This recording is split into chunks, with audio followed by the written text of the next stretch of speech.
Gaikwad sir, Vaishali madam आणि उपस्थित सगळे बीव्हीजी फॅमिली. मी doctor Archana Shinde, chief consultant BVG life sciences. हा माझा पहिलाच बीव्हीजी लाईफ सायन्सेस म्हणा किंवा बीव्हीजी फॅमिलीच्या व्यासपीठावर बोलण्याची माझी पहिलीच संधी आहे. बीव्हीजीशी जोडून खरं तर बीव्हीजीचा जो टॅग आहे ह्युमॅनिटी अहेड, हेच इन्स्पिरेशनल आहे जोडण्यासाठी बीव्हीजी सोबत. आणि हे धरूनच मी सुद्धा बीव्हीजी सोबत काम करते आहे आणि खूप आनंदाने करते. I am very happy that I am joining a big family, जिथे 94,000 लोक ॲज अ फॅमिली म्हणून एकत्र काम करतात. लाईफ सायन्सेसमध्ये मी ॲज अ डॉक्टर म्हणून, कन्सल्टंट म्हणून काम करताना आजचा जो आपला थीम आहे की एकमेका सहाय्य करू अवघे धरू सुपंत, इथे मी तुम्हाला आव्हान आजारी पडा आणि मला आर्थिक सहाय्य करा किंवा जोडा असं नाही आहे. तर बीव्हीजी लाईफ सायन्सेस कुठलं औषध कशा प्रकारे काम करतं ह्याच्यावर मला थोडासा भर द्यायचा आहे. Prevention is better than cure.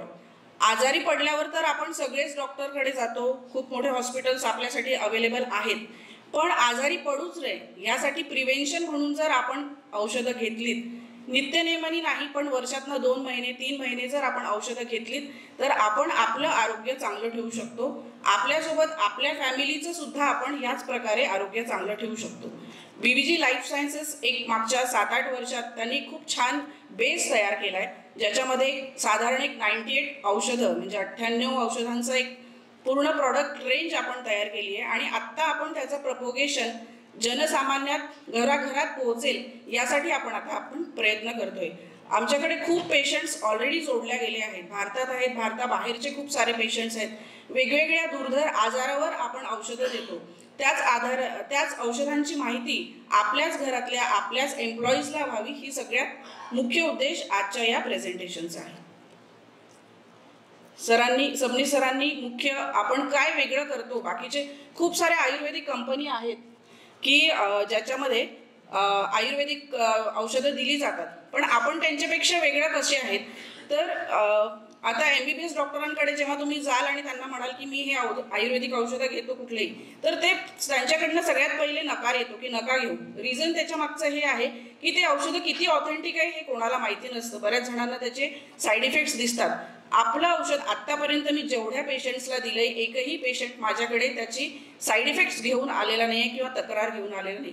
ह्याच्या मागचं कारण हे आहे की आपण जे औषधं देतो हे प्लांट एक्स्ट्रॅक्ट बेस्ड मेडिसिन देतो, ज्याचा कुठेही शरीरावर दुष्परिणाम होत नाही, त्याचा कुठेही शरीरावर टॉक्सिसिटी डेव्हलप होत नाही. त्यामुळे हे औषधं खूप प्युअर आणि ऑथेंटिक आहे. अर्क स्वरूपात आपण सगळ्या औषधांची जे तत्व आहेत ते काढून आपण एकदम कमी डोसमध्ये पेशंटला ते दिल्या जातात आणि त्याचे खूप चांगले फायदे आपण पेशंटमध्ये बघतो. त्यानंतर हे भस्म फ्री आहे. बरेचसे आयुर्वेदिक औषधं जे आहेत ज्याच्यामध्ये मेटल्स असतात, जसे सुवर्ण भस्म आहे, रजत भस्म आहे, पण ह्याची टॉक्सिसिटी सुद्धा डेव्हलप होते शरीरावर. जशी ॲलोपॅथीची सुद्धा टॉक्सिसिटी, तुम्ही लॉंग टर्म कुठलं औषध ॲलोपॅथीचं घेतलं तर त्याची टॉक्सिसिटी डेव्हलप होते, तसंच आयुर्वेदातलेही भस्म जे औषधं आहेत ते जर प्रॉपर पद्धतीने बनवले नसतील त्याची टॉक्सिसिटी डेव्हलप होते. पण आपल्या औषधामध्ये कुठलेही असे भस्म नाही आहे, त्यामुळे ह्या औषधाची टॉक्सिसिटी डेव्हलप कुठल्याही पेशंटमध्ये आत्तापर्यंत मला दिसलेली नाही. त्याचप्रमाणे एक स्टेबल फॉर्म्युलेशन. आयुर्वेदाची औषधं घेताना लोक जरा कंटाळा करतात की ते काढे आहेत, उकळून प्या, खूप सारे पथ्य पाळा, दिवसातनं 4दा प्या 5दा. आपल्या औषधांमध्ये त्याची ती सुद्धा गरज नाही आहे, कारण आपण नॅनोटाइज्ड औषधं बनवली आहे, एकदम अर्क स्वरूपात असल्यामुळे खूप कमी डोस. म्हणजे जर ॲसिडिटीची आपली अमलारीड नावाची गोळी आहे, जी जसं आपण पॅन 40 दिवसातनं एकदा खातो, तशीच अमलारीड सुद्धा एकच गोळी पेशंटची ॲसिडिटी पूर्णपणे कमी करते. इतकी इफेक्टिव्ह आपली औषधं आहेत. आपले जे औषधांची रेंज आहे ही वेगवेगळ्या आजारांवर वेगवेगळ्या औषधांची रेंज आहे, जी मी थोडक्यात तुम्हाला महत्त्वाचे जे आहेत, जे टॉप सेलिंग आणि ज्याची मार्केटमध्ये खूप लोकांकडनं याची विचारणा आहे, रोज माझ्याकडे असे पेशंट्स येतात, त्या औषधांची मी थोडी माहिती तुम्हाला देते. सगळ्यात महत्त्वाचं स्पेशल वेलनेसमध्ये आपण cancer care, heart care, liver care, diabetes आणि स्ट्रेस मॅनेजमेंट, ओबेसिटी, हे सगळ्यात ज्वलंत आजकाल प्रत्येक घरात तुम्ही बघाल तर diabetes, blood pressure, stress, obesity असे पेशंट आपल्याला प्रत्येक घरात दिसतात. तर या पेशंट्समध्ये आपण जे औषधं देतोय त्याचे खूप प्रॉमिसिंग रिझल्ट्स पेशंटमध्ये दिसतात. थोडक्यात मी तुम्हाला सगळ्या औषधांची एक माहिती तुम्हाला देते. स्पेशल वेलनेसमध्ये सगळ्यात चांगलं औषध, माझ्याकडे रोजचे 10 ते 15 पेशंट रोजचे येतात कॅन्सरसाठी औषधं घेण्यासाठी. आता आपण कर्करोगावर जे औषधं आहे हे आयुर्वेदात खूप चांगला काम करणार आहे, याच्यावर कोणाचा विश्वासच बसत नाही. पण माझ्याकडे हजाराच्या वर डेटा आहे जे वेगवेगळ्या प्रकारच्या कर्करोगावर, कॅन्सरवर आपलं औषध ॲज अ ॲडज्युएंट म्हणून खूप छान काम करतं. माझ्या शेजारी मी स्वतः रोज त्या पेशंटची ऑब्झर्वेशनमध्ये ठेवलंय की किती त्या बाईला 4 किमो रेडिएशन होऊन सुद्धा त्या काकू सगळं स्वतःचं काम स्वतः करतात, स्वतः सगळं, अजिबात झोपलेला नाहीयेत. इनफॅक्ट त्यांचे जे ऑन्कोलॉजिस्ट आहेत ते म्हणतात की दरवेळेस तुम्हाला रक्त पण तुमचं कमी होत नाहीये, तुमची एनर्जी सुद्धा कमी होत नाही. ही इज व्हेरी सरप्राईज की तुम्ही काय घेताय असं. तर आपल्याकडे खूप चांगलं औषध ज्याच्यामध्ये कॅन हेल्प नावाचं जे औषध आहे, याचं आपण अमेरिकेत याची पूर्ण चाचणी झालेली आहे. याच्यामध्ये खूप एक गुणकारी औषध असं आहे की याच्यामध्ये कॅन्सर सेल्स हे 24 तासात त्याची ग्रोथ कमी करायला सुरुवात करते जेव्हा आपण आपलं औषध सुरू करतो. आणि कॅन्सर हा एका जागेवरून दुसऱ्या जागी कसा पसरणार नाही याची सुद्धा आपण चाचणी केली आहे. त्याच्यात सुद्धा गुणकारी, कारण कॅन्सर हा असा दुर्धर आजार आहे की ॲलोपॅथीमध्ये तुम्ही 1000 किती पण पैसे खर्च करा, हा पुन्हा पुन्हा होणारा आजार आहे. पण जेव्हा आपण ह्याची चाचणी केली त्याच्यात असं दिसले की एका जागेवरून कॅन्सरची ग्रोथ ही दुसऱ्या जागी फैलाव करण्यात आपलं औषध अटकाव घालतं. त्यामुळे हे औषध खूप एक इफेक्टिव्ह म्हणून पेशंट्समध्ये दिसतं. आपण हे किट स्वरूपात पेशंटला देतो. कॅन हेल्प सिरप आहे, कॅन हेल्प टॅबलेट आहे, ह्याच्यासोबत लिव्हर टॉनिक आपण सुद्धा देतो. कारण की पेशंट जे कॅन्सरचे पेशंट जे आहेत ते किमो आणि रेडिएशन अशी ट्रीटमेंट घेत असतात, ज्याची टॉक्सिसिटी पेशंटच्या शरीरात खूप डेव्हलप होते.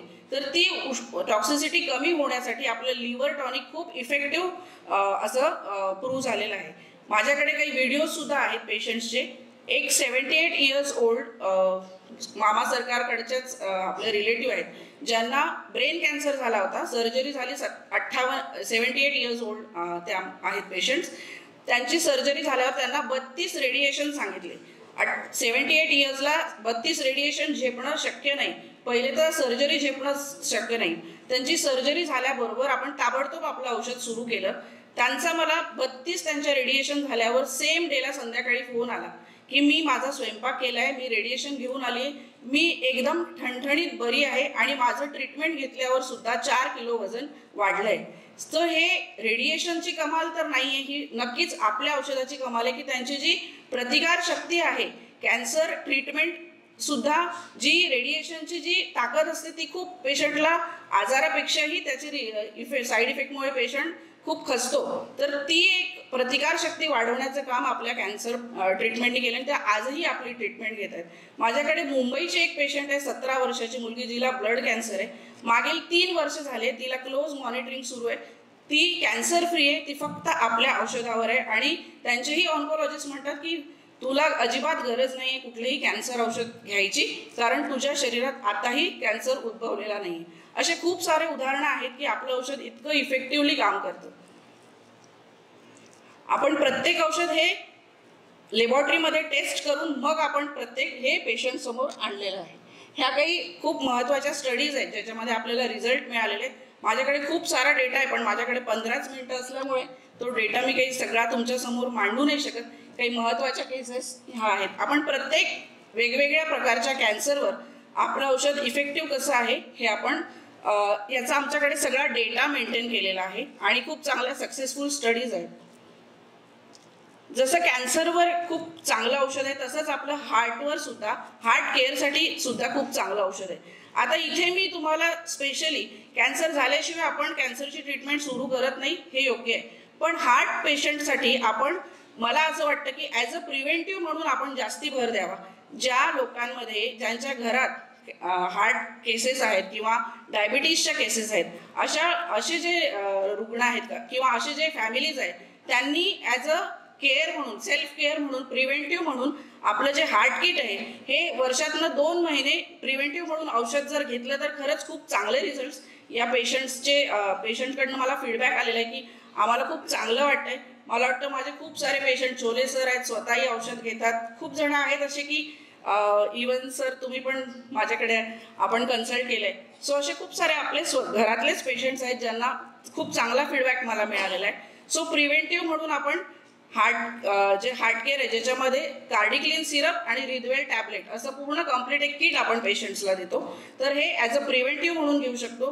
तसंच जे पेशंट्स ज्यांना बायपास झालेली आहे किंवा ज्यांना अँजिओप्लास्टी आणि अँजिओग्राफी असं प्लास्टी झालेली आहे त्या पेशंट्समध्ये सुद्धा रिकरंट स्टेंटिंग ब्लॉकेज होण्याचे चान्सेस असतात. अशा पेशंटमध्ये सुद्धा तुम्ही ॲज अ प्रिव्हेंटिव्ह म्हणून की पुन्हा ब्लॉकेज होऊ नये म्हणून हे औषध आपण त्या पेशंटला प्रिव्हेंटिव्ह म्हणून 3 ते 6 महिने नक्की द्या. त्याचा खरंच खूप चांगला फायदा पेशंट्सला दिसतो. त्याच्या काही सक्सेसफुल केस स्टडीज माझ्याकडे आहे, याचे व्हिडिओ फीडबॅक पण आहेत. गडकरी साहेब स्वतः हे आपलं औषध खूप वर्षांपासून घेतात. खूप त्यांच्याकडनं मला रोज 2 ते 3 पेशंट रोज नितीन गडकरी साहेबांकडनं माझ्याकडे पेशंट येतात जे सक्सेसफुली औषधं घेऊन खूप समाधानकारक त्यांचे फीडबॅक्स पण आपल्याला मिळतात. काही आम्ही डॉक्युमेंटेशन केलंय कारण हे आम्हाला प्रेझेंट करायला लागतं, त्याच्याशिवाय लोकांना त्याचं इफेक्टिव्हनेस कळत नाही. त्यासाठी हे आम्ही डॉक्युमेंटेशन केलेलं आहे. LVR हे लिव्हरसाठी, लिव्हर सिरोसिस ज्यांना रिकरंट जॉन्डिस होतो किंवा अल्कोहोलिक सिरोसिस असे जे पेशंट आहे यांच्यामध्ये खूप इफेक्टिव्ह असं हे लिव्हर टॉनिक आपण कॅन्सर पेशंटमध्ये तर देतोच, पण जे लिव्हर सिरोसिसचे किंवा लिव्हरचे पेशंट आहे अशा पेशंटला सुद्धा खूप इफेक्टिव्ह लिव्हर टॉनिक LVR 24 म्हणून काम करतं. त्याच्या काही केस स्टडीज आहेत. गार्जिम, आजकाल ओबेसिटी वजन वाढणे हे खूपच प्रत्येक घरात, इवन लहान मुलांमध्ये ओबेसिटी वाढणे हा खूप मोठा प्रॉब्लेम आजकाल सगळ्या घरात आलेला आहे. तर अशा लहान मुलांमध्ये म्हणा किंवा ॲडोलसंट एज ग्रुपमध्ये म्हणा किंवा ओल्डर एजमध्ये काय घ्यायचं, तर आपण डाएट प्लस एक्सरसाइज प्लस त्याच्यासोबत जर आपण आपलं गार्जिम जे की वजन कमी करण्यासाठी खूप इफेक्टिव्ह आहे हे जर दिलं तर पेशंटला 3 महिन्यात वजनामध्ये फरक जाणवतो. आणि हे आयुर्वेदिक असल्यामुळे ह्याचा कुठेही पेशंट्सला साईड इफेक्ट दिसत नाही. रिलॅक्स स्ट्रेस हे खूप महत्त्वाचं आहे. हे आय थिंक जे आता कॉर्पोरेटमध्ये काम करणारे यंग लोक आहेत ज्यांना essential hypertension, stress induced essential hypertension develop होतं कमी वयात. आधी असं होतं की एक 50-60 नंतर हृदयरोग होतोय, 50-60 वर्ष झाल्यानंतर BP होतोय, पण आज तसं राहिलं नाहीये. 20-30च्या घरात सुद्धा जे मुलं आहेत त्यांना सुद्धा BPचा प्रॉब्लेम सुरू होतो. अशा पेशंट्समध्ये BPसाठी जर तुम्ही मॉडर्न मेडिसिन घेतल्यापेक्षा जर आपलं रिलॅक्स स्ट्रेस सुरू केलं, तुम्हाला मॉडर्न मेडिसिन घ्यायची गरज पडत नाही. 3 ते 6 महिन्यात तुमचं BP तर सेटल, पहिल्या महिन्यातच सेटल होतं, पण मेंटेनन्स डोस म्हणून आपण एक 3 महिन्यांचा कोर्स पेशंटला करवतो. 3 महिन्यात सेटल झालेले BP वाले खूप सारे पेशंटमध्ये, आणि स्पेशली मी ॲडल्टपेक्षाही यंग जनरेशन पेशंट ज्यांना आपल्याला पुढे, कारण जर तुम्ही आत्ता BP जर कंट्रोल नाही केलं तर ते पेशंट कन्वर्ट होतात तुमच्या हार्ट डिसीजमध्ये. त्यामुळे अर्ली एजमध्ये हर्बल अँटी हायपरटेन्सिव्ह म्हणून, एक स्ट्रेस रिलिव्हिंग म्हणून, शांत झोप लागावी म्हणून जर तुम्ही रिलॅक्स स्ट्रेस घेतलं तर it is very effective. Ultimate असे खूप सारे औषधं आहेत, पण महत्वाचे जे औषधं मी तुम्हाला सांगू इच्छिते, शतप्लस. कोविडमध्ये ह्याची जी ट्रायल झाली, शतप्लस इज अ हायेस्ट सेलिंग, आणि हे क्रोसिन जसं लोकांना माहिती आहे तसं आजकाल जर तुम्ही कुठल्याही मेडिकलवाल्याकडे गेलं त्यांना क्रोसिन जसं माहिती आहे तसंच BVGचं शतप्लस हे सगळ्यांना माहिती आहे. सगळेजण डायरेक्ट आमच्याकडे ऑर्डरसाठी फोन करतात की आम्हाला शतप्लस द्या. इतकं हे टॉप सेलिंग आणि इतकं इफेक्टिव्हली मॅनेजमेंट, इम्युनिटी बुस्टर म्हणून ज्यांना अस्थमा आहे, ज्यांना रिकरंट रायनायटिस होतो किंवा लहान मुलांमध्ये ज्यांना सर्दी ताप खोकला वारंवार होतो, ज्यांना खूप क्रॉनिक खोकला आहे, डांग्या खोकला आहे, अशा पेशंटला, किंवा पार्किन्सन्सचे पेशंट, पार्किन्सन्सच्या पेशंटमध्ये ॲलोपॅथीमध्ये एकच गोळी आहे जी घेतल्यानंतरही त्यांना आराम पडत नाही. पण माझ्याकडे आज पार्किन्सन्ससाठी कुठून पेशंट सांगायला खूप आनंद होतोय. सोमवारी UK मधनं सर एक पेशंट स्पेशली पार्किन्सन्सचं औषध घेण्यासाठी आपल्याकडे परवा येते. सो इतके चांगले रिझल्ट आपल्या औषधांचे आहेत. आणि ह्या असे काही डिसीज आहे, अल्झायमर डिसीज आहे, पार्किन्सन्स डिसीज आहे किंवा कॅन्सर, कुठलेही या आजाराला मॉडर्न ट्रीटमेंटमध्ये खूप लिमिटेड स्कोप आहे, त्याच्यानंतर त्यांच्याकडे ट्रीटमेंट नाही आहे. पण आपलं औषध जर आपण सुरू केलं तर हे प्रिव्हेंटिव्ह म्हणून खूप चांगलं काम करतं. त्यांचं औषध घ्यायची गरज पडत नाही आणि आपली जी हेल्थ आहे ही आपण नॉन टॉक्सिक स्वरूपात आपली हेल्थ आपण मेंटेन करू शकतो.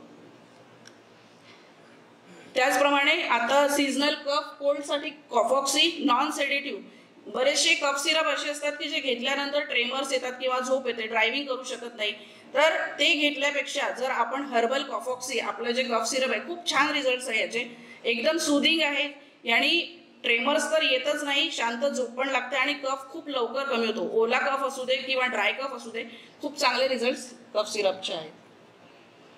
ॲलेराम हर्बल अँटी ॲलर्जिक, कुठलंही असं औषध मार्केटमध्ये आज अवेलेबल नाहीये ज्याच्यामध्ये आयुर्वेदिक अँटी ॲलर्जिक, ज्यांना रिकरंट अर्टिकेरिया म्हणजे शीतपित्त जे होतं ना, अंगावर चट्टे येणं किंवा सारखी सर्दी होणं, त्याला एविल घेतात लोक. एविल घेतलं की ड्राउझी, पुन्हा झोप येणं, तर अशा ठिकाणी एविल न घेता जर आपण ॲलेराम घेतलं तर सारखं वारंवार होणारे जे ॲलर्जिक इन्फेक्शन्स आहेत ते कमी होण्यासाठी हे खूप चांगलं काम करतं.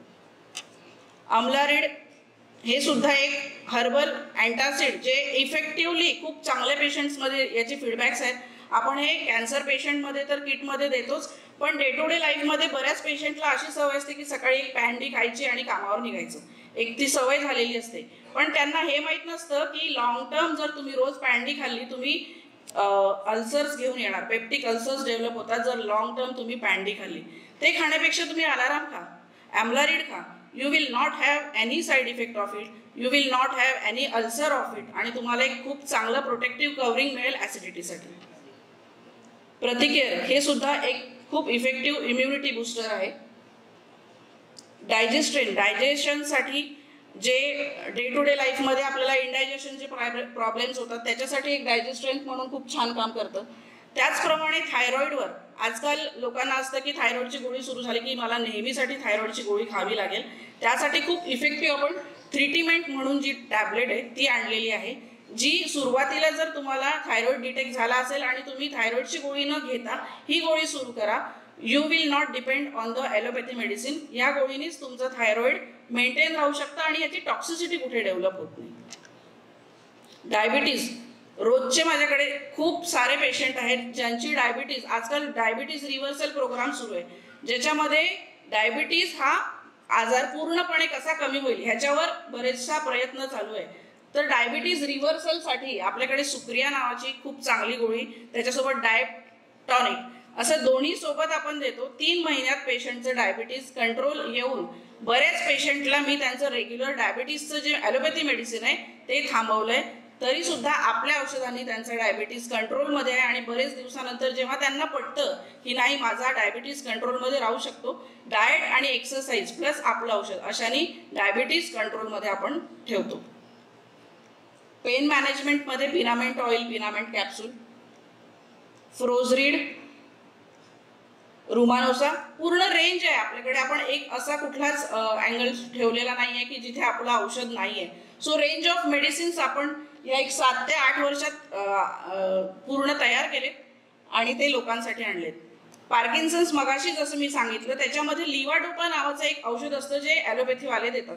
हे एकच औषध त्यांच्याकडे आहे जे दिल्यानंतर असा कुठलाच पेशंट बघितलेला नाहीये की ते दिलं आणि पार्किन्सन्स बरा झालाय. त्यांना लाईफ टाईम ती लिवाडोपा लाईफ टाईम खावी लागते. आणि असे पेशंट्स मी बघितले की ज्यांना लिवाडोपा खाल्ल्यानंतर त्याची टॉक्सिसिटी डेव्हलप होते, त्यांना ट्रेमर्स जास्ती येतात, ॲग्रेसिव्ह होतात पेशंट. अशा पेशंट्समध्ये जेव्हा आम्ही ॲड ऑन ट्रीटमेंट म्हणून कप्पिगच्छु आणि शतप्लस जेव्हा देतो त्यांना 2 डोसमध्येच फरक पडतो. आणि बरेचसे पेशंटचे ते लिवाडोपा जो सुरू आहे रेग्युलर 4-4 वेळा घेणार आहेत ते 1 महिन्यात आपण त्यांचा डोस कमी केलेला असा पेशंटला दिसतोय. आणि patient are very happy with our medicine. ह्याचे बरेचसे मॉडर्न MBBS डॉक्टर्स सुद्धा आहेत जे माझे पेशंट आहेत, ते सुद्धा हे औषधं घेतात. मॉडर्न ट्रीटमेंटमध्ये याला खूप लिमिटेशन्स आहेत, पण हेच जर आपण आपलं कपिगच्छु नावाचं आणि हे दोन्ही औषधं जर सोबत दिली, it gives very good result without any toxicity. Triphala आहे, शतावरी, गुडूची एक खूप चांगलं एक इम्युनिटी बुस्टर म्हणून हे आपण रेग्युलरली वर्षातनं 2 महिने आपल्या मुलांना सुद्धा देऊ शकतो. शल्यकी पेन मॅनेजमेंटमध्ये आपण हे मेडिसिन देतो अँटी इन्फ्लामेटरी म्हणून. अश्वगंधा, सगळ्यांना आजकाल आयुर्वेदिक औषधांचं नॉलेज आहे, पण ते कसं घ्यावं, कधी घ्यावं याचे नॉलेज नसतं आणि मग ते चुकीचं कुठेतरी चुकीच्या डॉक्टरांकडे जाऊन म्हणा किंवा क्वॅक्सकडे जाऊन औषधं घेतात आणि मग त्याचे साईड इफेक्ट्स होतात. त्यापेक्षा तुम्ही ऑथेंटिक आपलं औषधं जे आहेत, आमच्या औषधं, आपल्या औषधांचा जर तुम्ही रेग्युलरली वापर केलात, you will have a life long very good results. निंब एक खूप चांगलं गुणकारी म्हणून एक डायबिटीजवर सुद्धा आणि ब्लड प्युरिफिकेशन सुद्धा करतं. सो रेंज ऑफ अजून बरेच आहेत सर. जर मला तुम्ही संधी दिली तर मी दोन तासही थांबणार नाही. एवढे आपले चांगले औषधं आणि एवढे फीडबॅक्स आहेत जे मी तुम्हाला शेअर करू इच्छिते, पण पुढच्या व्यासपीठावर मी ते बाकीचे शेअर करेल. आय थिंक हे खूप एक चांगला प्लॅटफॉर्म मला तुम्ही आज दिलाय की बीव्हीजी लाईफ सायन्सेस काय काम करतं. प्रॉडक्ट्स सोबतच आपण बीव्हीजी पॅथॉलॉजी लॅब सुद्धा आता आणतोय, जे आपल्या कर्मचाऱ्यांसाठी आणि बाहेरच्या लोकांसाठी सुद्धा त्याचा फायदा होईल. आता आपल्याकडे 94,000 कर्मचारी आहेत. एका माणसाचं एक कुटुंब जरी आपल्यासोबत ॲज अ हेल्थ केअर म्हणून जोडलं, ॲज अ प्रिव्हेंटिव्ह म्हणून जर तुम्ही आपलं औषधं आपल्या फॅमिलीसाठी हेल्थ म्हणून घेतली, तर मला वाटतं की एक सुदृढ हेल्थ आपल्या बीव्हीजी फॅमिलीची राहील आणि ह्याच्यासोबतच त्याचाच एक सहभाग म्हणून बीव्हीजी लाईफ सायन्सेसला सुद्धा होईल. So thank you so much for giving me the opportunity to represent BVG Life Sciences. Thank you so much.